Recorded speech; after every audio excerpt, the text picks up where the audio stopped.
Hello, I'm David Alexander, and this is the first episode of Secrets Exploring Tullahoma. Tullahoma feels like home to me.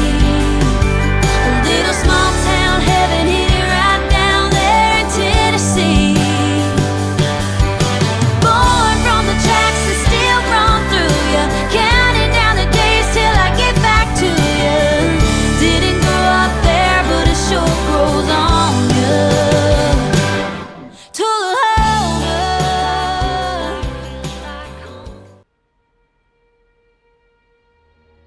Hi, we're stepping into the past, and today we're not just walking through a graveyard, but this is where history sleeps beneath the soil and stories whisper through the trees. Long before Oakwood Cemetery was officially named in 1876, this land held the memories of settlers who came here after the Revolutionary War. Drawn by fertile soil and the promise of prosperity, families from Virginia and North Carolina arrived to grow tobacco and hemp. They brought enslaved people with them, and many of both groups lived and died here even before the cemetery had a name. Cemeteries are more than just stone and silence. They're chapters of human experience. Every adult buried here was someone's child, someone's sibling, someone's loved one. They laughed, they cried, they dreamed and mourned. And the children that are buried here, their parents carried that grief with them the rest of their lives. Oakwood Cemetery is divided into two parts, Old Oakwood and New Oakwood. The original section was donated to the city in 1876 for just $100. The newer section came 60 years later in 1936 for $1,000. Today, we're staying in Old Oakwood to meet three remarkable individuals whose lives echo through time. Sanford Berry was born in 1762 and was just 14 years old when the Declaration of Independence was signed.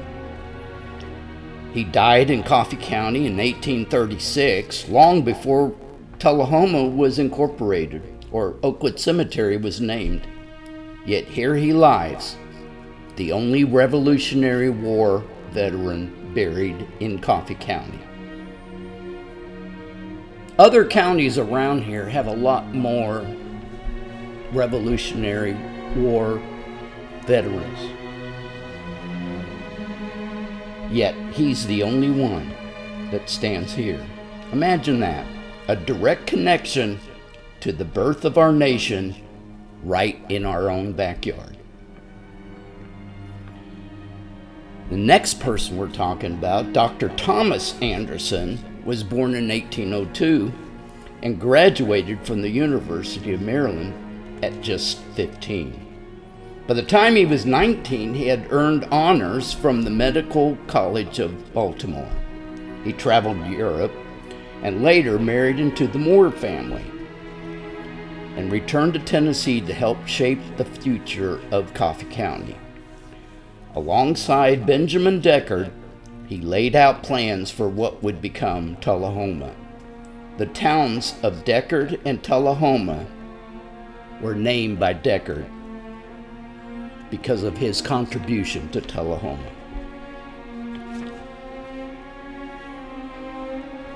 Pierce Anderson, Thomas's brother, was born around 1806. He attended West Point with none other than Robert E. Lee and Jefferson Davis. After a disabling injury, he turned to law and politics. But when the war called, he answered. And during the Mexican-American War, he rallied his troops with the cry, "Never mind, my brave man, remember, you're Tennesseans, forward." These words were later engraved in a ceremonial sword and presented to him. Pierce led an artillery battalion in the Civil War. At Camp Allegheny, he mistook enemy soldiers for allies and was fatally shot while trying to prevent friendly fire. He was buried here in Oakwood, and that sword, his symbol of courage, was used as his headstone. It was later stolen and never returned. Oakwood Cemetery isn't just a place of rest. It's a place of remembrance. These stories remind us that history isn't just in textbooks. It's beneath our feet, in the names etched literally in stone, and in the lives that shaped our world. Well, if you enjoyed this journey into the past, give this video a like and subscribe for more local history, and share it with someone who loves uncovering hidden stories. Until next time, keep exploring and keep remembering.